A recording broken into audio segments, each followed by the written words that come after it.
약점으로 살지 말고 강점으로 살자. 이런 말씀의 제목으로 은혜를 나누고자 합니다. 여러분들은 종종 싸움을 해보신 적이 있으신가요? 종종 없으시겠죠. 근데 간혹 여러분들이 집에서 부부 싸움을 할 수 있습니다. 또 친구지간에도 싸울 수 있습니다. 형제지간에도 싸우기도 합니다. 심지어는요, 어떤 교회는 교인들끼리 싸워요. 교인들끼리도. 또 심지어는 어떤 교회는요, 목사님들끼리도 싸워요. 여러분, 우리나라에서 제일 싸움을 많이 하는 분들은 누굴까요? 여의도에 계신 분들이 싸움은 제일 많이 하는 것 같아요. 늘 뉴스만 틀면은 안 싸우는 날이 없어요. 정말 짜증 날 만큼 싸우는 것을 우리가 보게 됩니다. 여러분, 사람들은 왜 다툴까? 사람들이 이렇게 다투는 모습을 보게 되면 대략 5가지 정도의 이유가 있습니다. 첫 번째는 욕심으로. 따라합시다. 욕심으로. 욕심이 없으면 안 싸우겠죠. 근데 욕심, 더 가지고 싶은, 다른 사람보다 더 많이 가지고 싶어하는 그 마음, 욕심이 있기 때문에 싸우는 거예요. 부부지간에도 아내가 더 많은 물질을 내가 가지고 한 푼이라도 더 받으려고, 또 남편은 한 푼이라도 덜 주려고 그래 싸우는 경우들도 있습니다. 형제지간에 부모님 돌아가시면 상속을 받잖아요. 상속을 내가 더 받고 싶어서 덜 받으면은 그게 배 아파서 마음이 아파서 상해서 또 싸우는 것을 볼 수가 있습니다. 친구지간에도 동업자 간에도 자기가 손해 보지 않기 위해서 욕심이라고 하는 그 마음이 우리 안에 있으니까 싸우더라라고 하는 것입니다. 그런가 하면 두 번째로 의견 차이로 많은 분들이 싸우는 것은 의견이 맞지 않아서 의견 차이, 견해 차이로 싸우는 것이지요. 여러분, 보수의 생각이 다르지요? 또 진보의 생각이 다르지요? 오늘 이 시대는 이것이 너무나 팽팽해가지고 보수하고 진보가 대화가 되지가 않아요. 그래서 평행선을 달리니까 계속해서 싸울 수밖에 없는 것이지요. 부부지간에 이혼하는 대부분은 성격 차이, 또 생각의 차이. 어제 제가 우리 서장님 만났는데 광주경찰서장님이 하시는 말씀이 코로나 때문에 지금 가정에 부부싸움이 많아졌습니다. 가정폭력이 많이 늘었다라고 하는 이야기를 들었어요. 생각이 다르니까, 생각의 차이 때문에 생각이 다르니까 못 받아들이겠지요. 그래서 티격태격 싸우다가 이혼하는 분들도 있다라고 하는 것입니다. 세 번째, 왜 다투는가? 그 이유를 보니까 오해로 다투는 경우가 많이 또 있습니다. 저도 오해를 받아본 적이 있어요. 제가 신임하던 교회에서 집사님 한 분이 안 나오셔서 왜 안 나오시는가 알아봤더니요, 삐졌대요. 왜? 목사님이 자기 인사를 안 받아줘서 삐졌다라고 하는 거예요. 여러분, 어느 목사님이 성도들이 인사하는데 인사를 받기 싫어서 안 받는 목사님이 어디 계실까요? 많은 성도들이 지나가니까 인사하다 보니까 놓칠 수 있잖아요. 이렇게 하는데 지나가잖아요. 그러니까 못한 건데 목사님이 자기를 미워해서 인사도 안 받았다고. 그래 교회를 안 나오시더라고 하는 거예요. 이렇게 오해가 무서운 것이지요. 오해하면은 이렇게 삐지기도 하고 또 마음이 상하고 화가 나고 때로는 또 싸우게도 되는 것이죠. 그런가 하면 또 다투는 이유는 또 무엇인가 보니까 기분이 상해서 많은 분들이 또 기분 때문에 싸우는 거예요. 기분 때문에. 지나가다가도 나를 쳐다봤는데 기분 나쁘게 쳐다봤다고 해가지고 시비 걸고 싸우고 그런 분도 있잖아요. 기분 나쁘면 싸우는 거예요.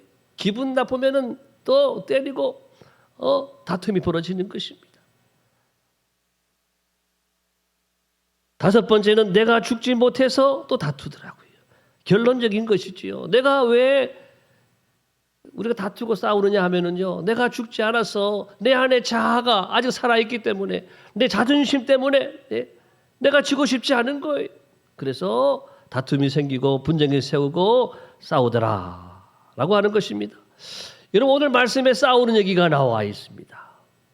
그런데 누가 싸우는가 하니까 하나님의 종들이 싸우고 있어요. 바나바와 바울이 싸우고 있습니다. 다투고 있습니다. 여러분, 당시 복음 전도자들이고 당시에 아주 존경받던 하나님의 종들이고 하나님의 능력이 막 나타나는 종들인데 싸웠어요. 그들의 싸움 그 이유가 뭘까 보니까 오늘 말씀 나눈 것처럼 두 번째 나왔던 거 의견 차이로, 견해 차이, 생각의 차이로 싸우는 거예요. 어떤 생각의 차이가 있었는가 볼까요? 자, 38절에 있는 말씀 같이 보겠습니다. 시작. 바울은 밤빌리아에서 자기들을 떠나 함께 일하러 가지 아니한 자를 데리고 가는 것이 옳지 않다 하여. 지금 마가라고 하는 그 제자, 마가라고 하는 사람을 바나바가 데려가자고 하니까요, 바울은 안 된다라고 하는 거예요. 왜 그럴까? 마가는요 바나바의 조카 생질이었다라고 하는 거예요. 팔은 어디로 굽어요? 바깥이 아니라 안으로 굽으니까 바나바는 마가를 챙기는 거예요. 그런데 바울은 안 된다라고 하는 거예요. 왜? 그때 밤빌리아에서 제1차 선교 여행할 때에 돌아갔다라고 하는 거예요. 선교 여행하다가 선교지에서 복음 전하다가 일을 함께 해야 되는데 돌아간 사람 그때 그랬으니까 안 된다라고 하는 거예요. 바나바는 그때 그래서도 달라질 수 있지 않냐고, 데려가자고 이렇게 말하는 거예요. 여러분, 바나바의 입장에서 보게 되면요, 바나바는 은혜주의자라 할까요? 은혜로 말하니까 사랑, 또 기다림의 논리, 바뀔 수 있다라고 하는 거예요. 그런데 바울은 반대, 은혜가 아니라 율법적으로 생각을 하는 거예요. 전에 그랬으니까, 그런 나쁜 전력이 있으니까 안 된다라고 하는 거예요. 바울은 경험적이고 통계적이고 또 사실적이고 현실적이고 이성적으로, 그래서 바나바는요 관계 중심의 사람이라고 한다면 바울은 아주 일 중심의 사람. 이렇게 다르니까, 다른 노선을 가지고 살아가니까 다투더라고 하는 것입니다. 여러분, 바나바는 바울이 사랑도 없고 은혜도 없고 매정한 사람이라고 이렇게 비난할 수가 있습니다. 바나바는 공과 사를 구분할 줄도 모르고 너무 감정적이다, 이렇게 볼 수 있다라고 하는 것입니다. 여러분, 그런데 자세히 한번 우리가 생각을 해보십시다. 여러분, 어느 한쪽이 특별히 잘못되었습니까? 바울의 말이 잘못되었습니까? 바나바의 말이 잘못되었습니까? 둘 다 일리가 있는 말이죠. 그런데 여러분, 한번 100번 양보해서 한번 다르게 한번 생각해 볼까요? 바나바의 입장에서 마가를 여러분을 꼭 데려가야 되나요? 안 데려가면 어떨까요? 마가를 안 데려가면 어떨까요? 바울의 입장에서 꼭 마가를 안 데려가야 됩니까? 한번 데려가 보면 어떨까요? 이렇게 생각을 한번 바꿔도 우리가 볼 때는 별 문제가 되어 보이지 않지 않습니까? 여러분, 둘이 안 되면 한 사람만이라도 양보해도 문제가 안 되는 사소한 거라고 하는 거예요. 사소한 거. 여러분, 사람들이 싸울 때 큰 문제로 싸우는 게 아니에요. 아주 작은 문제, 사소한 것 때문에 싸우는 거예요. 남북 통일 때문에 싸우나요, 여러분? 우리가 세계 선교를 때문에, 하나님의 나라 때문에 싸우나요? 작은 것 때문에 싸우잖아요. 어느 교회에 재직회가 있었대요. 추수감사절을 앞두고 재직회를 하는데 예전처럼 우리가 떡을 할 거냐, 아니면 이번 감사절 때는 풍성하게 음식을 잘 준비해가지고 잘 먹을 것이냐, 재직회를 했다라고 하는 거예요. 근데 재직회가 안 끝나는 거예요. 떡을 하느냐 마느냐 1시간이 지나도 안 끝나고 2시간 가까이 돼가지고 떡을 하기로 했다라고 한 건데 끝난 게 아니에요. 그 떡을 하면 무슨 떡을 해야 되느냐 또 회의를 한다라고 하는 거예요. 그래서 집에 가려고 하는데 무슨 떡 할 거냐가 또 회의가 계속되는 거예요. 그랬더니 전에 하던 대로 백설기 하자고, 그런 우리 김 권사님 계신가 하면은 최 권사님 하시는 말씀이, 내 고향이 이제 영광인데 영광에 가면 모시떡이 유명하다고, 그 떡을 한번 해보자고 막 그러는 거예요. 그랬더니 정 권사님 하시는 말씀이 떡은 뭐니 뭐니 개떡이 최고야. 개떡 하자 그러는 거예요. 그래서 뭐 이 백설기 하자, 모시떡 하자, 개떡 하자 이것 때문에 또 의견 대립이 돼가 2시간 동안 해가지고 4시간 만에 백설기도 하기로 했다라고 하는 겁니다. 그런데 그걸로 끝난 게 아니에요. 그러면 그 떡을 하는데 어느 집에서 하느냐라고. 그 떡을 그럼 어느 집에서 이 떡을 맞추느냐라고 하는 것 때문에 또 갑론을박 해가지고 2시간 동안 또 회의해서 6시간 만에 끝났다라고 하는 겁니다. 여러분 얼마나 참 웃기는 이야기잖아요. 예, 사소한 것에 목숨을 걸 필요가 없다라고 하는 것이지 않습니까? 따라합시다. 사소한 것에 목숨 걸지 말자.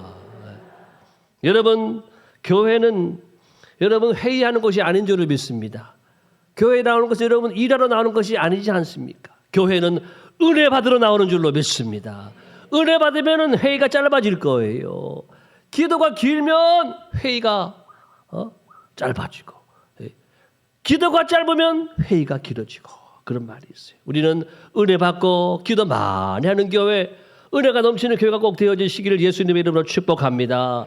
은혜하면 아멘, 은혜 많이 받으면 아멘 하면서 순종하고, 개떡을 하든 백설기를 하든 어느 집에서 하든 무슨 상관이 있습니까? 아무 상관이 없습니다. 아멘. 예, 어떤 떡도 잘 먹겠습니다. 예, 무슨 집에서 했든지 다 감사히 받을 수 있는 여러분 이 넓은 마음, 이 은혜가 충만한 마음이 우리 모두에게 있게 되기를 예수님의 이름으로 축복합니다. 여러분 다툼의 결과를 보니까 어떻게 됐는가? 다툰 그 결과를 보니까 39절부터 읽어보겠습니다. 시작. 서로 심히 다투고 피차 갈랐으니 바나바는 마가를 데리고 배 타고 구브로로 가고 바울은 신라를 택한 후 형제들에게 주의 은혜에 부탁함을 받고 떠나 수리아와 길리기아로 다니며 교회들을 견고하게 하니라.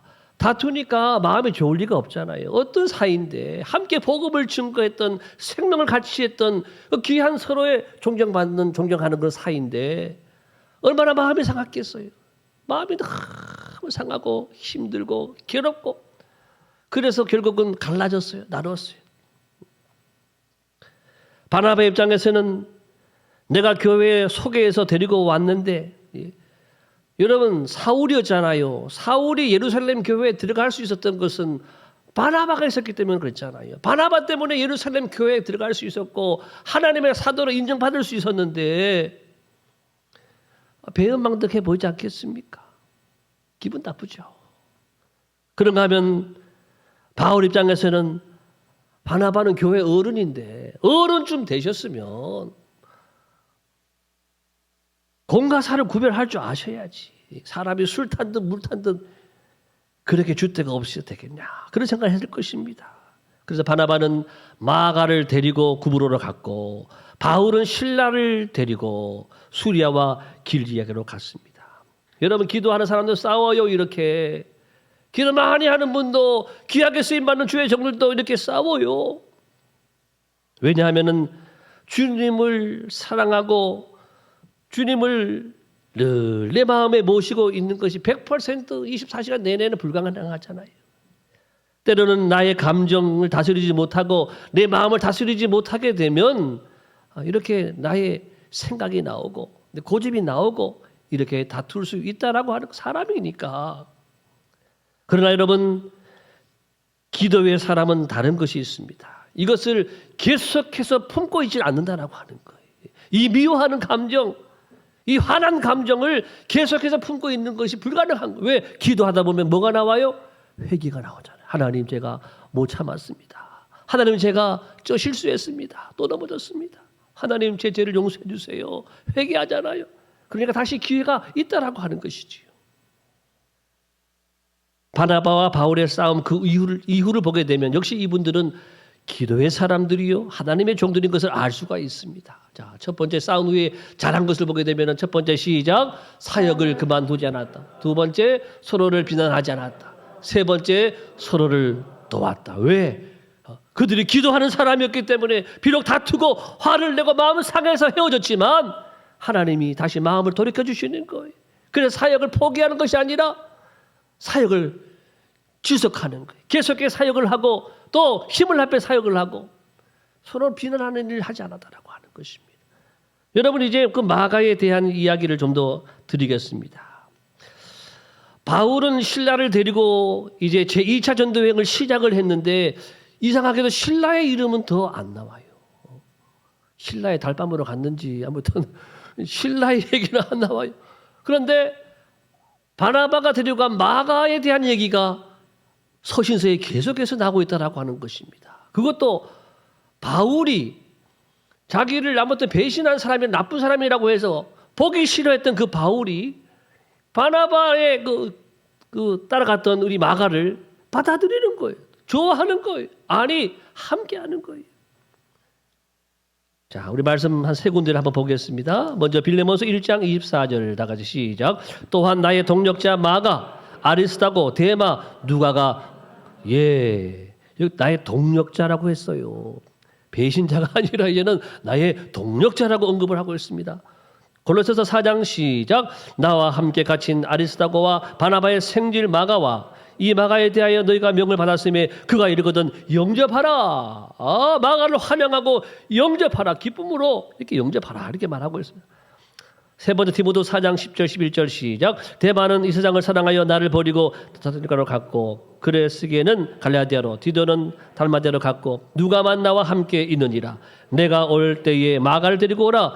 그가 나의 일에 유익하니라. 아멘. 그가 나의 일에 이 복음 전하는 이 성교하는 이 귀한 일에 그가 유익하니라. 마가가 달라졌다라고 하는 거예요. 여러분 마가는 바울의 최후의 디모데 후서는요 바울이 쓴 그 서신서의 마지막이잖아요. 바울의 그 최후의 순간에 함께 있었던 사람이 누구냐? 바로 마가라고 하는 것입니다. 마가. 하나님 여러분 합력하여 선을 이루시는 하나님이신 줄을 믿습니다. 바울을 실망시키고 배신했던 마가였지만 제2차 전도 여행을 통해서 바나바를 통해서 또 은혜를 받고 또 회개하고 변하여 새 사람이 되어서 이제는 바울의 선교 사역에도 큰 힘이 되는 그런 신실한 일꾼으로 변화되었다라고 하는 것입니다. 여러분 이후에 마가의 모습을 보게 되면 바울이 로마의 감옥에 투옥되어 있는 순간에 로마 감옥에 찾아가서 바울을 수종 들고 섬겼던 사람이 누구냐? 마가라고 하는 것입니다. 더 나가서 바울과 베드로, 디모데와 함께 아주 폭넓은 이 사역을 감당해 왔다라고 하는 것입니다. 알렉산드리아 교회를 설립하고 거기에 초대 감독이 되고 그리고 에베소에서 죽을 때까지 전도했다. 그런 말씀이 기록이 되어 있습니다. 여러분 그리고 여러분들이 성경 하면은 우리가 마태, 마가, 누가, 요한 복음서라고 그러잖아요. 예. 최초의 복음서가 뭐냐? 여러분 성경을 마태복음이 앞에 있으니까 제일 먼저인 줄 아는데 그게 아니죠. 마태복음이 먼저가 아니라 제일 먼저 기록된 복음서는 바로 마가복음이라고 하는 거예요. 이 마가복음을 베드로와 함께 기록한 사람이 누구냐? 바로 마가라고 하는 사실입니다. 할렐루야. 예? 우리에게 주신 이 하나님의 말씀 성경의 첫 번째 신약의 성경 마가복음 이 책을 저자 기록한 저자였다라고 하는 것입니다. 여러분 마가는 선교 여행 중에 집으로 돌아갈 정도로 무책임하고 참을성이 없던 약점투성의 사람이었지만 그래서 그 약점으로 바울과 바나바가 다투고 싸우는 정말 이 사도행전의 5점으로 남을 만한 그 사건이 마가 때문에 있었단 말이지요. 그렇지만 마가는 변화되고 새 사람이 되어서 이제는 하나님이 주신 그 은혜를 가지고 하나님의 성령을 통해서 사역하는 강점으로 일하는 하나님의 사람이 되었다라고 하는 사실입니다. 할렐루야. 여러분 그렇습니다. 하나님은 우리의 약점을 강점으로 바꿔주시는 하나님이십니다. 은혜 받으면 약점이 변하여 강점이 될 줄을 믿습니다. 은혜가 없을 때는 약점투성이지만 은혜 받으면 약점은 떠나가고 강점으로 충만하게 될 줄을 믿습니다. 따라합시다. 주여 나의 약점을 강점으로 바꾸어 주옵소서. 약점으로 일하지 않고 강점으로 일하게 하여 주옵소서. 약점으로 일하게 되면 다른 사람들에게 피해를 주는 거예요. 공동체를 무너뜨리고 깨뜨리는 거예요. 그렇지만은 강점으로 일하게 되면은 다른 사람들을 유익하게 하고 우리 가정과 교회를 유익하게 하고 하나님의 나라를 든든히 세우는 주의 일꾼이 될 줄로 믿습니다. 하나님의 종이 여러분 강점으로 일하도록 우리 교회 모든 부서가 강점으로 일하도록 여러분 기도할 수 있기를 예수님의 이름으로 축복합니다. 무엇이 강점입니까, 여러분? 은혜가 강점이에요. 은혜가. 성령이 강점인 줄을 믿습니다. 성령이 충만한 사람에게는 뭐가 나오죠? 9가지 성령의 열매가 나오잖아요. 여기 볼까요? 시작. 사랑, 희락, 화평, 오래 참음, 자비, 양선, 충성, 온유, 절제. 이것이 여러분의 강점이 되어지기를 예수님의 이름으로 축복합니다. 이것으로 살면 우리 가정도 변화되고 우리 지역도 더 좋아지고 우리 교회도 든든히 세워지는 하나님의 기적이 일어나게 될 줄을 믿습니다. 가정에서 남편을 아내를 미워하고 용서하지 못하고 쉽게 화내는 것은요, 우리 약점이에요. 약점. 그렇지만 예수님이 나의 죄를 위해 죽으시고 부활하심으로 이 모든 죄를 용서해 주셨다라고 하는 하나님의 이 구원의 큰 역사를 내가 경험하고 체험하고 안다면 여러분, 이 모든 은혜가 그 모든 것을 덮어주는 사랑으로 바뀌고 용서로 바뀌고 온유로 바뀌고 모든 것들을 다 받아들일 수 있는 은혜가 나와 함께할 줄을 믿습니다. 이것이 강점이에요. 이 은혜를 잃고 이 은혜를 알고 이 강점으로 살아가야 가정도 평안하고 행복하게 되어지고, 약점으로 가정을 파괴하지 말고 강점으로 행복한 가정을 다 세워가시기를 예수님의 이름으로 축복합니다. 여러분, 교회에서, 가정, 직장에서 미움으로, 시기, 질투로 일하지 말고 사랑으로 일할 수 있기 바랍니다. 불평으로 일하지 말고 감사로 일할 수 있길 바랍니다.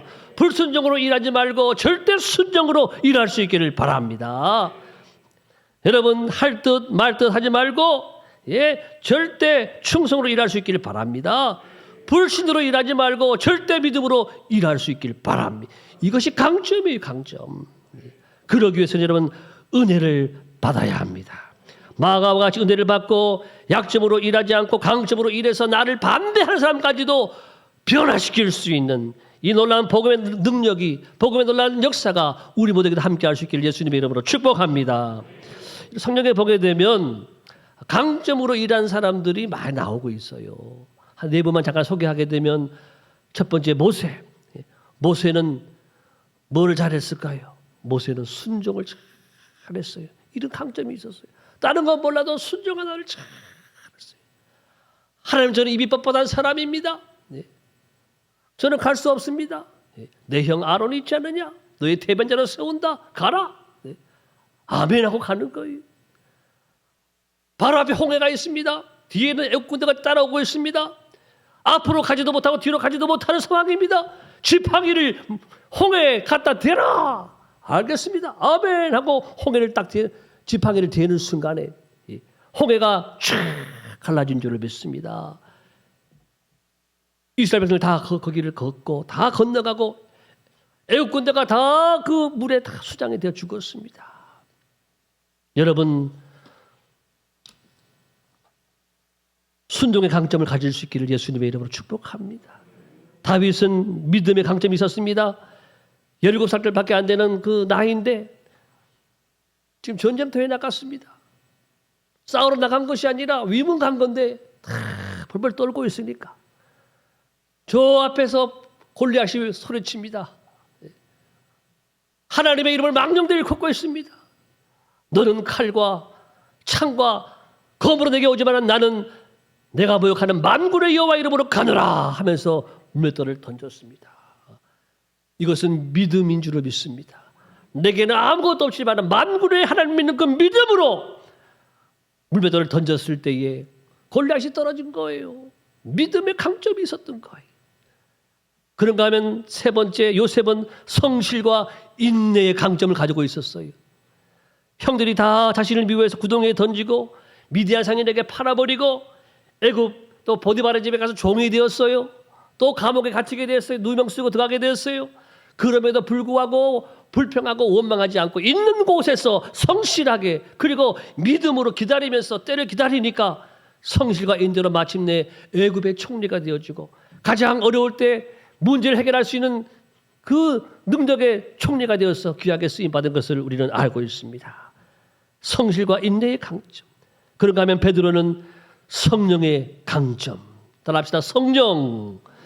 베드로를 비롯한 제자들은요, 예수님 붙잡혀 갔을 때 다 도망갔잖아요. 예수님 십자가에 달리시니까 다 뿔뿔이 흩어졌습니다.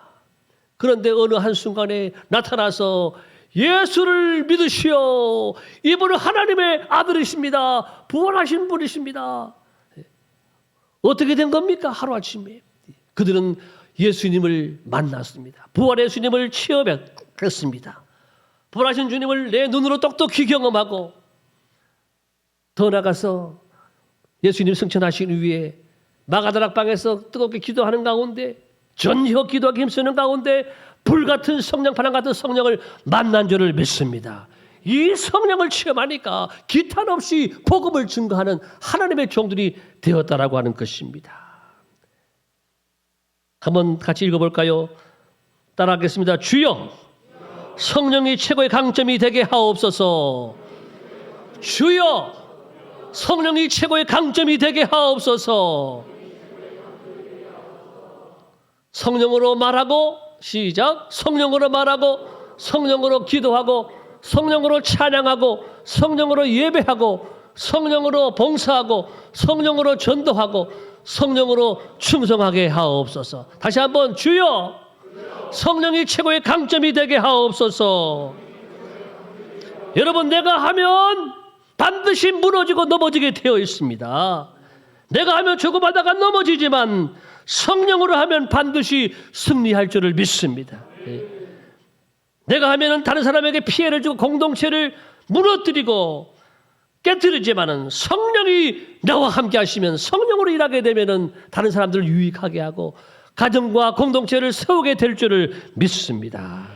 사랑하는 성도 여러분, 이제 말씀을 맺습니다. 여러분들은 어떤 강점을 가지고 계십니까? 그 강점으로 일하고 계십니까? 아니면 강점이 아닌 약점을 가지고 계속해서 반복하고 있지는 않습니까? 우리 모두가 은혜 받고 성령으로 충만해서 강점으로 일할 수 있게 되기를 예수님의 이름으로 축원합니다. 모세처럼 다윗처럼 요셉처럼 베드로처럼 강점으로 일해서 여러분의 가정을 세울 수 있기 바랍니다. 우리 교회를 세울 수 있기를 바랍니다.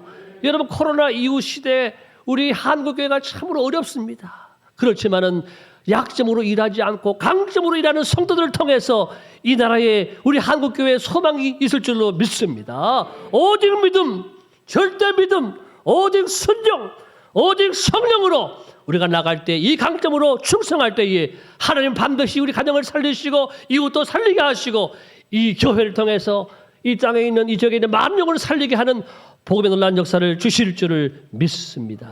이 은혜가 함께 하시기를 예수님의 이름으로 축원합니다. 기도하겠습니다. 하나님, 우리가 예수님을 통해서 구원의 큰 은혜를 받고도 그 은혜를 잊어버리고 약점으로 살아왔다면 우리의 모습을 용서하여 주옵소서. 불평하고 원망하고 다른 사람을 용서하지 않고 상처를 주어 가정과 공동체를 깨뜨리며 살아왔던 모습을 용서하여 주시옵소서. 이제 하나님의 풍성한 은혜를 다시 옷 입고 내 안에 주의 성령으로 충만한 성령이 최고의 강점인 사람이 되어서 많은 사람을 유익하게 하고 가정과 공동체를 세우고 하나님의 교회를 든든히 세우는 하나님의 신실한 일꾼 되게 하여 주시옵소서. 우리 교회가 사도행전 29장 30장을 계속하여 쓰게 하여 주시옵소서. 예수님의 이름으로 감사하며 기도하옵나이다. 아멘.